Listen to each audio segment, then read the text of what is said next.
Hello everyone, today we're going to be testing the Whirpool Duet electrical dryer. For the first diagnostics test, make sure the dryer is connected to an electrical socket. Okay, so to initiate this test, you have to press more time and less time 2 times. And automatically you should see a number 88. That means the Duet is doing the diagnostics. Now, when we do the diagnostics, you can see that all the lights are on. That means all of these are working. But we want to double check this by pressing each and every button. So if I press this, you can see all the lights are off. When I press it back on, all the lights are on. That means the dryness level switch is good. The button is good. Next, if I turn these knobs down, you'll see that this light is gone. And if I do it for all of them, that means tell you what cycle you want is working. So I'm going to keep that back up. Next, press this button and you'll see that the 8 is gone, meaning that this is working. And if I press the less time button, that means this it's also still working. I'm going to press it back on. I'm going to also press the wrinkle shield.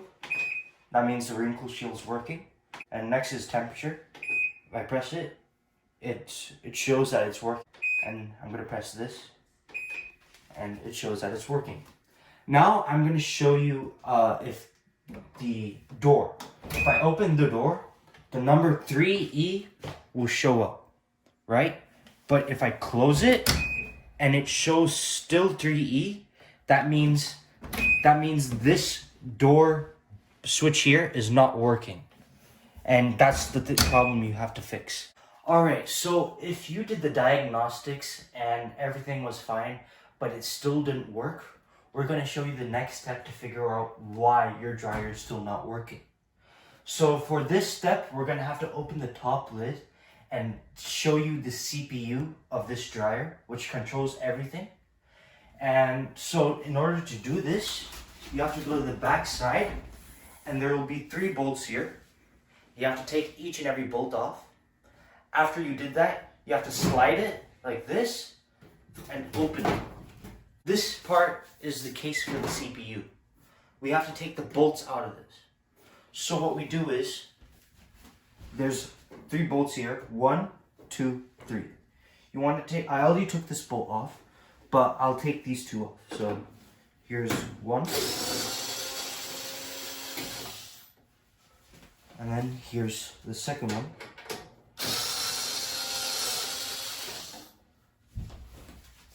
Now I'm going to show you the insides of the CPU.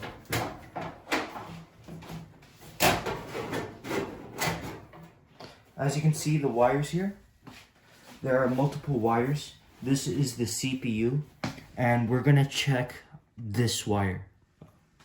Alright, so after we take out the CPU, you have to get this tech sheet over here.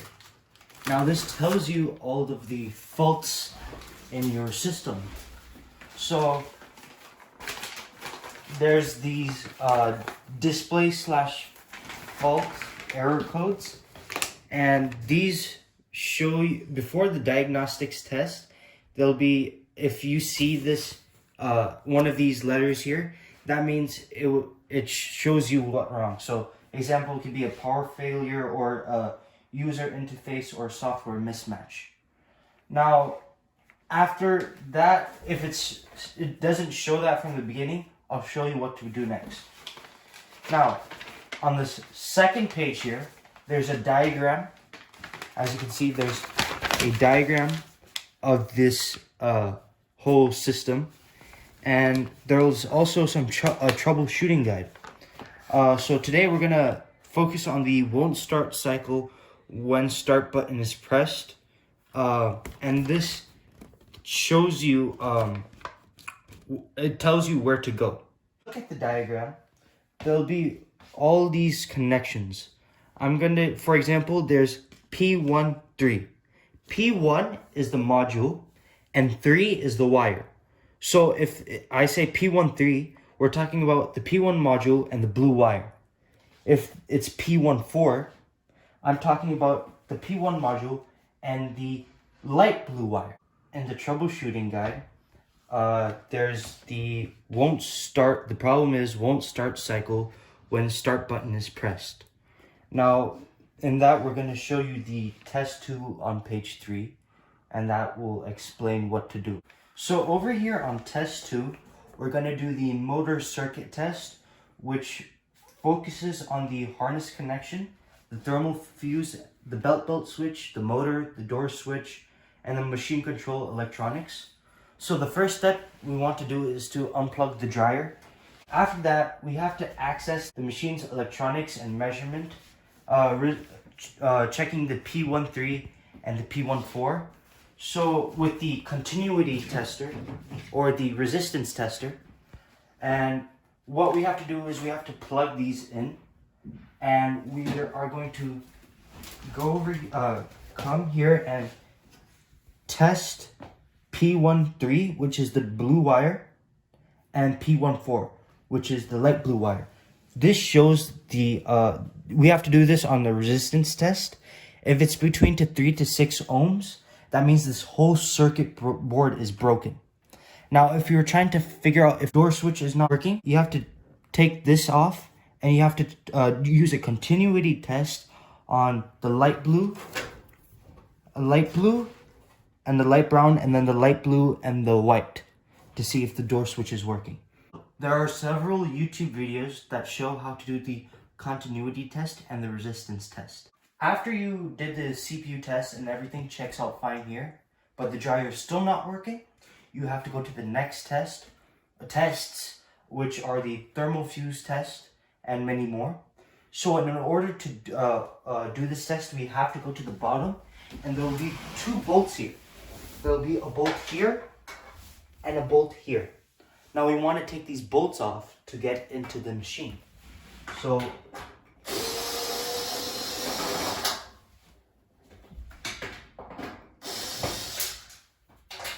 here's one bolt, and you can do it.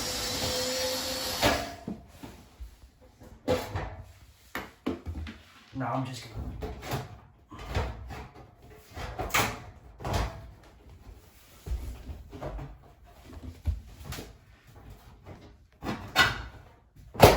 gonna take out this blower compartment. So there are 3 screws here.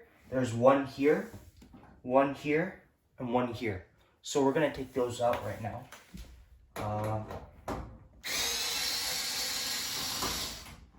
There's one. I'm gonna keep these in my pocket.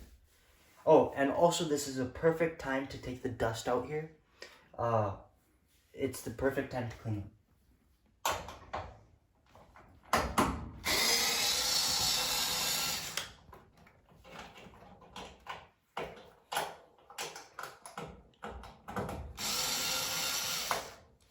For the second one, you want to make sure this comes out with this, and you do not want to leave this there.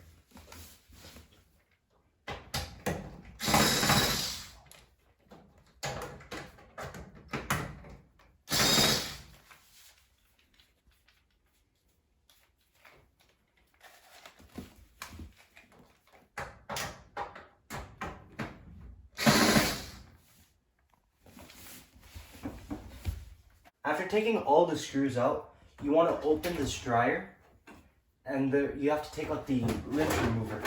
Now, after that, this thing will come out, like so. Now we can actually test the thermal inducer, as we can go reach there.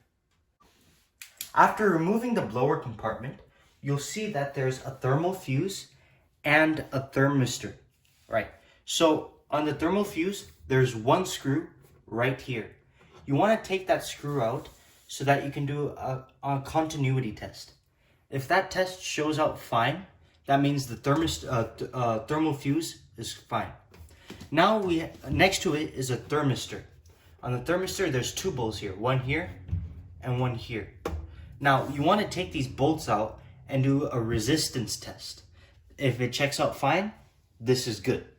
After we've tested the thermal fuse and the thermistor, you want to come to this heating box. And And there'll be 2 screws here you want to take out. There's 1 screw here and another screw under here. Okay, so after that, you can just slide this out and you can check each and every one of these things. This is a heating element, this white part here, and there's 2 more black things. One is here and another one is behind. There's 3 of them. The 2 black ones are thermistors too. So what you want to do is you want to take a picture of these wires so you know the connections of everything, and you want to unplug these wires and check the heating element with a continuity test and the thermistors with a resistance test. Finished with the heating compartment, you want to look inside of this machine and you want to just check out if anything's wrong. For example, the pulley or any of the wires are cut off. And there's one more test you want to do, which is the belt switch test.